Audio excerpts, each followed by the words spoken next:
Ultrabot 2000, we need more authenticity. What do you mean, bake a cake on camera? Actually, that's not the worst idea you've had. Oh, hi.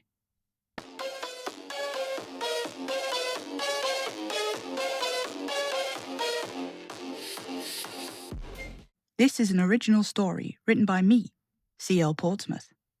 Narrated and produced by me, the human.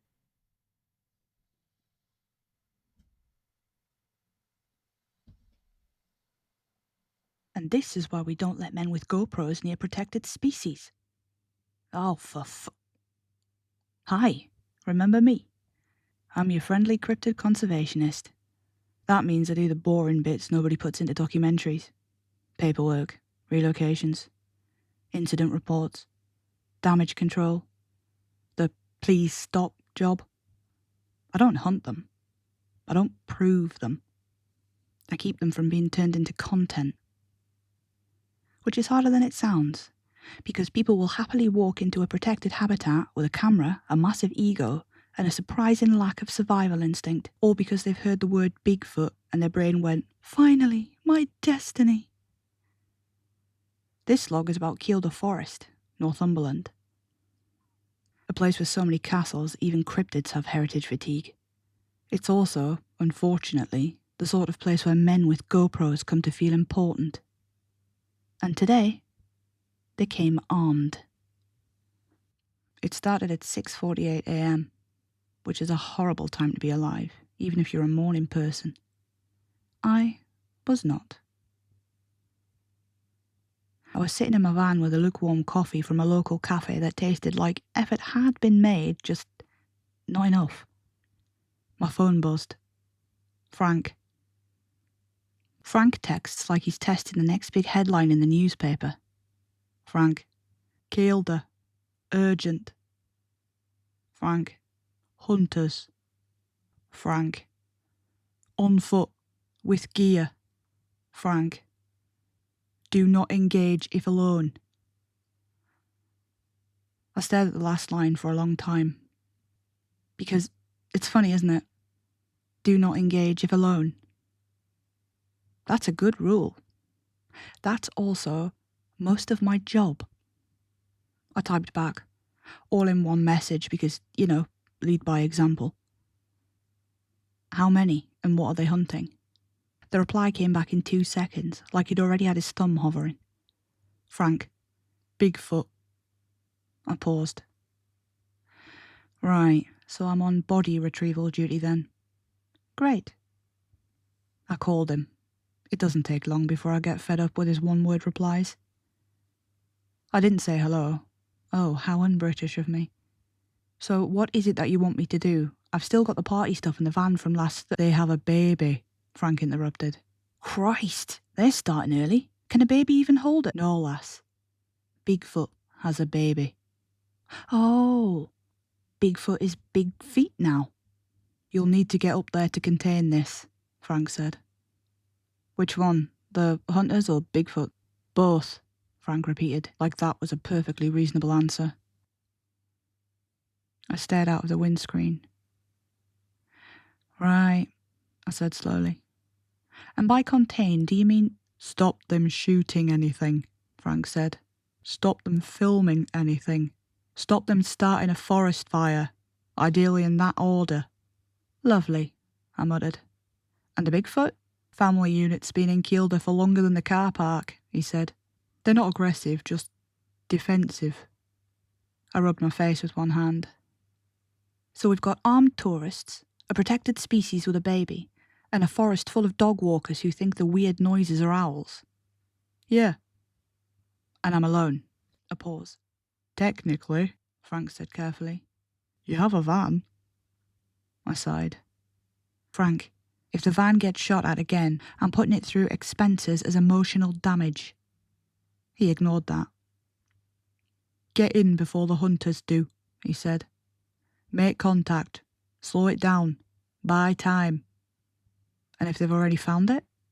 Another pause. Then quieter. Then you keep the family safe. I took a sip of my coffee. It was still terrible. Right, I said to the van. To the trees.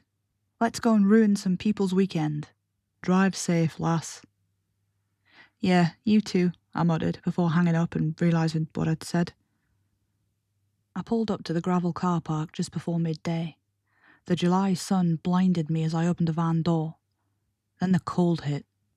It was freezing. Naturally, it's Northumberland. I closed the van door quietly and checked my kit. Trank darts, radio, 2 flares, first aid, a laminated ID card that said environmental consultant, and a pack-away raincoat. Like I said, it's Northumberland. And, because Frank is Frank, I had one more thing in my glove compartment. A folded bit of paper with ground rules written across the top in block capitals, like he expects me to forget how to be alive at any moment. I didn't take it. I already knew the rules. The problem wasn't me. The problem was, there were people who didn't know there were rules.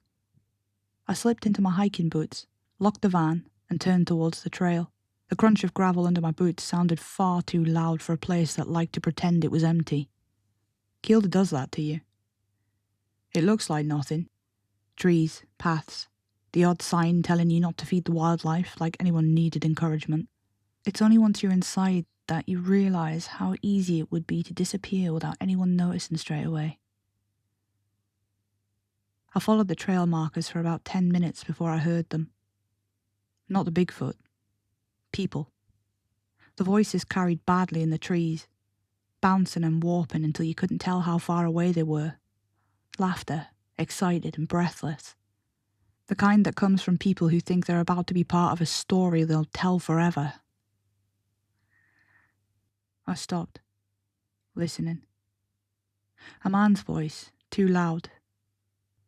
Mate, if it is real. Another one, closer, reverent. I told you didn't get prints like that from deer. I closed my eyes for half a second. Hunters always sounded the same right before they do something irreversible. I stepped off the main path, moving slower now, placing my feet carefully. Ferns brushed my legs. The forest smelled damp and green and alive. And underneath it all was something heavier, muskier, old. I keyed my radio, but I didn't speak yet. If they were this close, then the family was closer. Babies don't cry quietly when they're scared. Okay, I muttered to myself, adjusting the strap on my pack. Let's do this the easy way.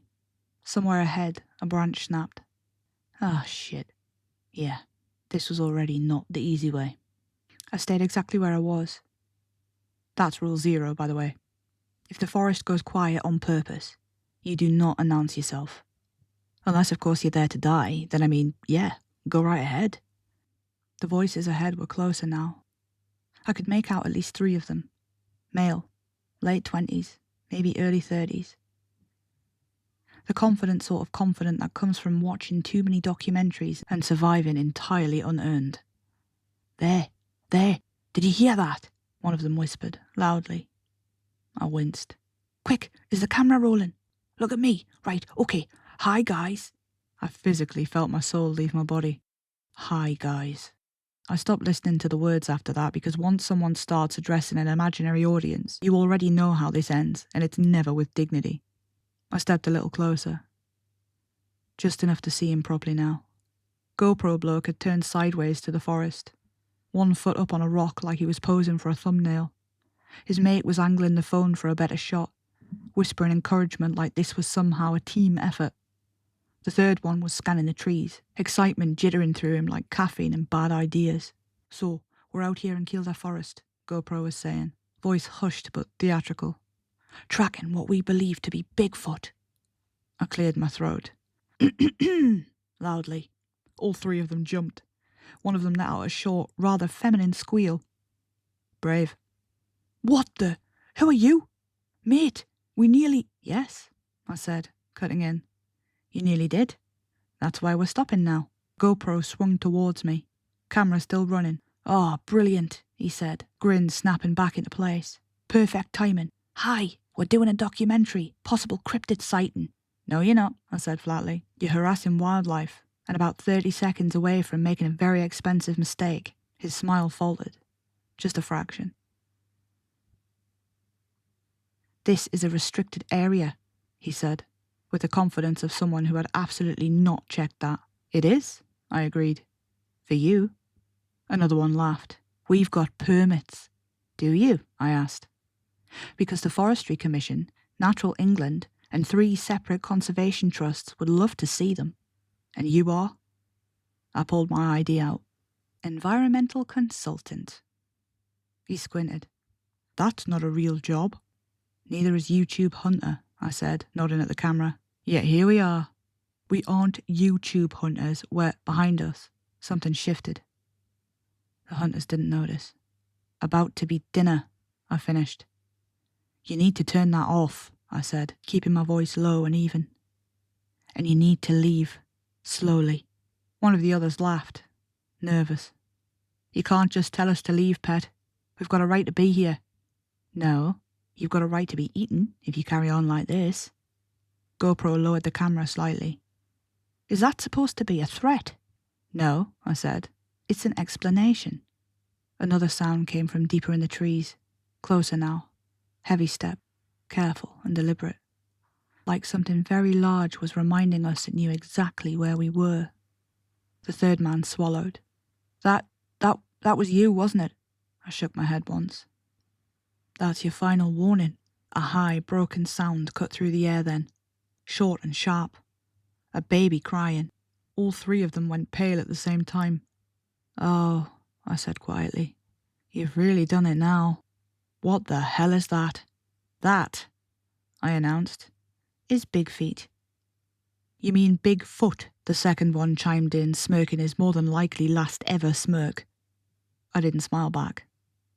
"No, I mean Big Feet." They all stared at me.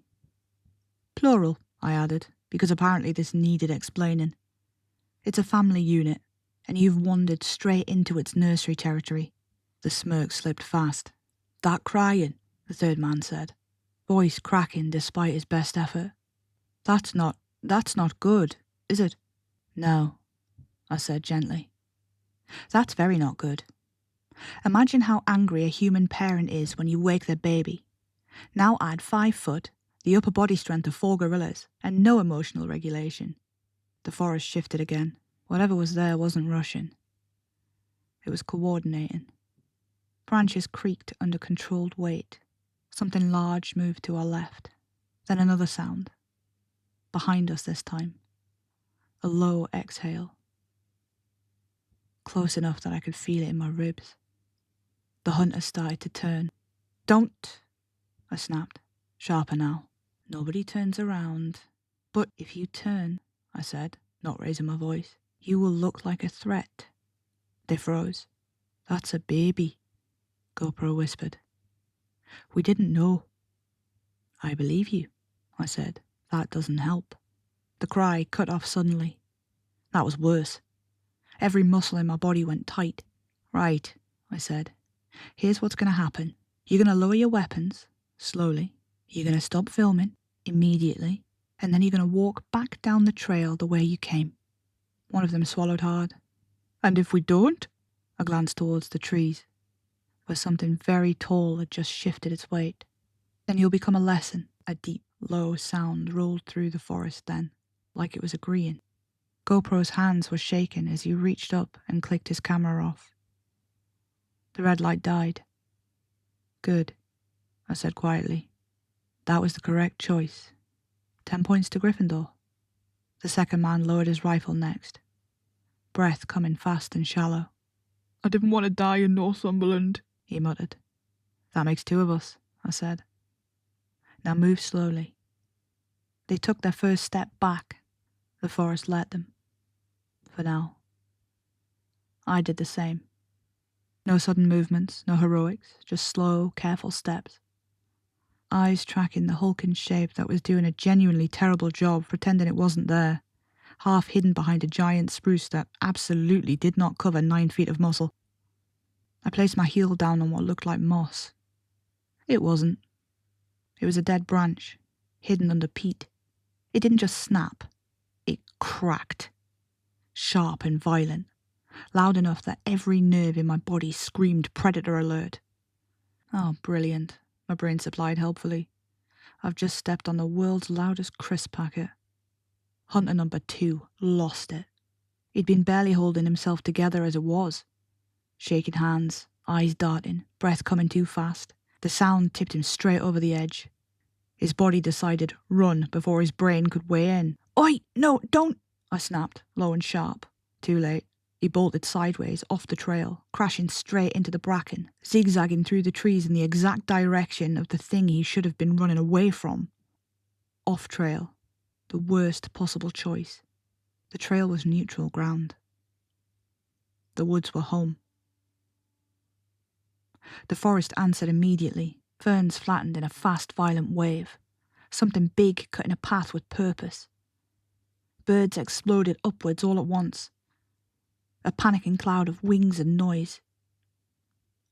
Is the camera rolling? GoPro shouted, voice already pitched too high. Mate, I get it. A gunshot cracked through the trees. Oh no, don't do that either, I screamed. The sound that came back was worse. Not a violent roar like in film. It was pain. Animal pain. A sound that turned my stomach because it wasn't angry, it was hurt. The forest held its breath. Then GoPro and number 3 did exactly what people always do when consequences arrive. They ran. Down the trail. Slipping, shouting, one of them screaming in a high pitch that told me immediately which one was going to be mocked for the rest of his life. Assuming he had the rest of his life. Their footsteps were frantic, loud, prey behaviour. I didn't chase them. I had a decision to make. Maybe you would have done it differently. But I'm a cryptid conservationist, and my priority should remain with the job. Right then, all I knew, something was running. Something had a baby, and something had just been shot. And it was all the fault of the tossers in camo. If I followed the hunters, I might stop another shot. But if I went off the trail, I could check on the injured Bigfoot and possibly save the hunter, or at least locate his body for retrieval. If I did nothing, someone definitely died.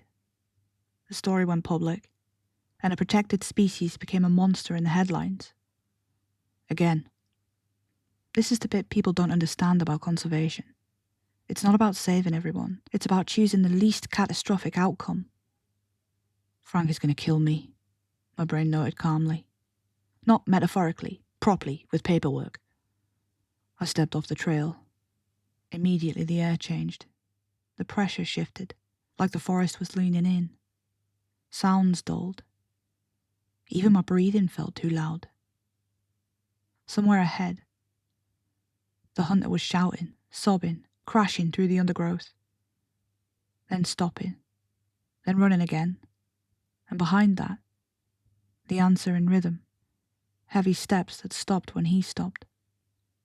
He tried to hide. I knew it before I heard him. Please, please. Then a scream. It cut off abruptly. My stomach sank like a stone. I froze. Frank's words surfaced unhelpfully in my head. Do not engage if alone. Technically, that was vague. I wasn't alone. The question was, which one of them was I meant to be more afraid of? The hunter with the guns that had shot an unarmed creature? Or the creature with the muscles that had possibly unarmed a hunter? Literally. I took one careful step back towards the trail, second-guessing my decision, and I heard breathing. Behind me. Low, wet, congested. Imagine if Chewbacca and a lawnmower had a baby. Now imagine that baby had a cold. Yeah, that. I turned slowly, and there it was. In the middle of the trail, just standing there. Small. Hair sticking out in every direction. Blinking at me like I was the strange thing. Littlefoot. I shifted my weight, Another twig snapped. "Oh my God," I whispered. "I'm a noise magnet." Its face crumpled. It inhaled. "No, no, no, no, no, no, no, no," I said immediately, hands up, palms out. "Hey, hi, no crying. Please, please don't cry." It wailed. High, broken, panicked. I've never been good with kids. And somewhere deep in the woods, something very big answered. I stood there, heart hammering, hands raised, staring at a crying baby Bigfoot in the middle of Kielder Forest, and realised, very calmly, that whatever happened next was going to be entirely my fault. Listen, I don't know why I did it. I didn't mean to. It wasn't my intention. But I lunged forward and I hugged it. Full contact. Arms around its shoulders.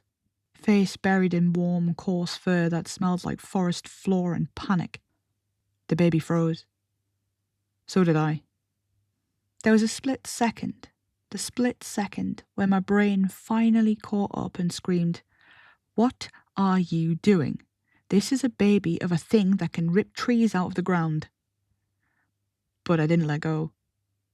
I didn't squeeze either. I'm not a monster. I just held. Like you would a child that's absolutely lost it. Firm enough to say you're not alone and gentle enough not to hurt. "It's okay," I whispered, voice shaking despite myself. "It's all right. I've got you. I know. I know." The crying hitched. It didn't stop completely, just wobbled. I pulled my head back for a moment to study its little face. It did have a cold. A thick stream of mucus roped from my jacket to its nose. "Oh, gross," I said, trying to keep my voice as neutral as possible. It was clear this was a sensitive child. I reached into my pocket and slowly dug out a tissue. You should always carry tissues in Northumberland. Either your nose is streaming because of the cold, or you're crying because it's cold. I wiped the gunk away. "There. Is that better?" I asked, hiding my utter disgust. The baby's hands, huge for its size, fingers already strong, fisted into the back of my jacket, forcing my head back into its fur. That nearly undid me. A low sound rolled through the trees. I just stayed exactly where I was, forehead pressed lightly against the baby's shoulder, breath slow and deliberate, like I was talking myself down from a ledge. "I'm not taking you," I murmured. "I'm not hurting you, I'm just borrowing you for a second, okay?" I don't know what I was trying to do at this moment. Maybe hide? Blend myself with the baby? I couldn't honestly tell you. The ground vibrated as something very large took a step closer. I didn't look around. "Hi," I said, pitching my voice low, steady, respectful. I know this looks bad." Another rumble, closer now. I tightened my hold just enough to stop the baby wriggling away. Rocking slightly without thinking, the way you do when instinct takes over and logic taps out. "I'm fixing it," I said quietly. "I swear, I just need a moment." The baby sniffed. Its breathing slowed. Its crying softened into a shaky little sound that felt far too normal for what it was. Then, a massive shadow fell over us. I could feel it there, towering, close enough that the air moved with its breath. I closed my eyes. This was it. This was where Frank's paperwork finally killed me. And then, something warm and impossibly gentle brushed the back of my shoulder. I didn't move. I didn't breathe. I just held the baby and waited, heart pounding, hoping with everything that I had that what was standing behind us understood exactly what I was trying to say. Because, technically, I had just hugged someone else's child. and I really, really needed them not to take that the wrong way. I felt the Bigfoot lean closer. The breath was hot, wet and metallic. It was close enough that I could taste it. Yeah, the hunter was definitely dead, and I was about to be joining him in about 3 seconds. I stayed exactly where I was, arms still around the baby, muscles locked so tight I was surprised I wasn't vibrating. The baby had gone quiet now. Little hiccuping breaths puffing against my chest. Then something brushed my shoulder again. Slower this time. I squeezed my eyes shut. This is it, I thought. This is how I become a cautionary tale with a plaque. And then something pressed into my hand. I looked down. It was the tissue. I thought to myself, oh my God, I'm about to be murdered for littering. I very slowly looked up. The Bigfoot, was leaning in close. Its massive face inches from mine. Eyes dark and bright and terrifyingly intelligent. It nodded, just once. A small, solemn gesture that somehow carried more judgment than Frank had ever managed in his entire life. Sorry, I squeaked. The baby sniffed loudly. Oh, I breathed. Right, yes, of course. I uncrumpled the already snotty tissue and wiped the baby's nose, very gently. The Bigfoot watched the whole time, unblinking. We stood there like that for a long moment, me, holding a Bigfoot, Littlefoot, infant, it, looming over us like a cathedral with opinions. Then it huffed. Not angry, more tired. The sound of a parent who's had a day. The Bigfoot reached out, carefully, and touched the baby's back. The baby wriggled, then leaned towards it instinctively. I loosened my grip. The Bigfoot took its child from me with a gentleness that didn't match its size at all, cradling it close to its chest. The baby immediately buried its face in its fur and let out one last shuddery sigh. I exhaled for the first time in what felt like an hour. I think they need medicine. It blinked. Right, anyway, I said quietly, because apparently my brain thought this was a normal conversation.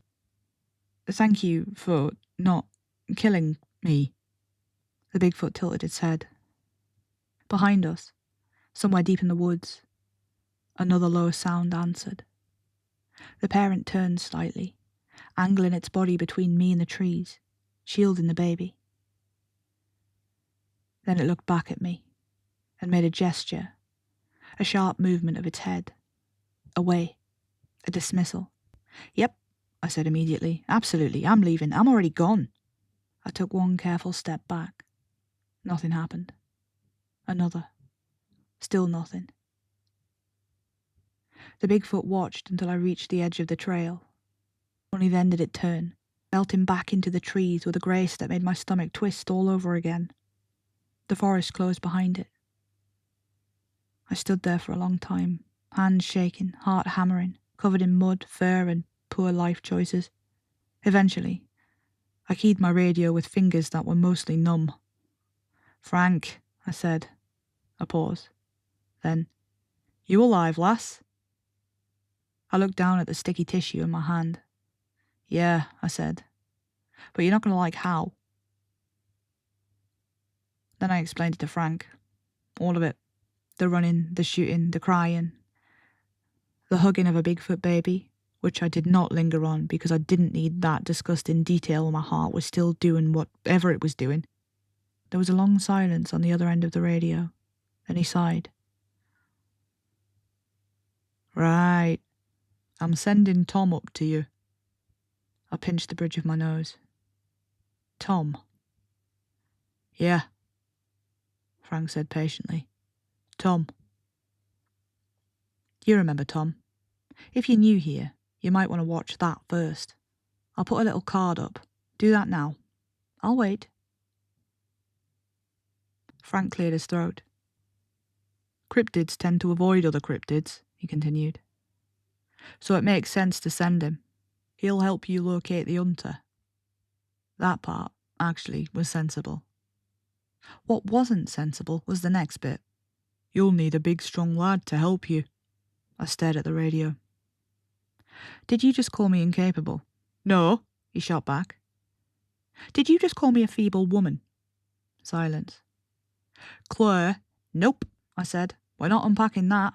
I'm now officially not talking to you again. 2 hours later, Tom arrived. He waved. I did not wave back. Together, we followed the disturbance deeper into the woods. And yes, Frank was right about one thing. Cryptids do really give each other space. The forest felt open. Like, whatever had happened, the family had moved well away from it. We found the hunter. Luckily, it was him that GoPro hit with the bullet and not the Bigfoot. It turns out, if you're shot directly in the arse, you howl like an animal. Who knew? And yeah, he was well dead. And for the record, not from the bullet. No. From what I could tell, he accidentally bludgeoned himself to death with a log and clawed his own back to ribbons in panic. Strange how these things happen. We took care of him. By which I mean Tom dug a very large hole in a completely undisclosed location and gently but firmly shoved him in. He'll be listed as another stupid guy with a camera who went missing in the woods, which, statistically, happens all the time. As for the other two, Tom found their channel. It's shit. He'll be paying them a visit just to talk. I left a thermos by the edge of the trail. Ginger, garlic, a tablespoon of thyme and oregano. Good for inflammation. Oh, and a fresh pack of tissues for the little one. Then I went home. I had the best hot shower of my life and slept for 12 hours straight. I'm a cryptid conservationist. My first priority is the safety and privacy of the cryptids. None of this would have happened if those men had just done literally anything else. Cryptid hunters can suck my... Oh no. Right. I'm going to bed. Bye.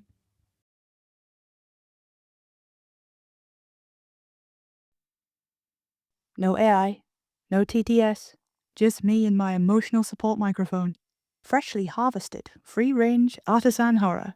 Ethically sourced nightmares, locally produced. Written with my own brain, which is rude, because I has enough going on. If this gets flagged as inauthentic again, I will simply evaporate. Thanks for watching. I'm going back to the content fields now.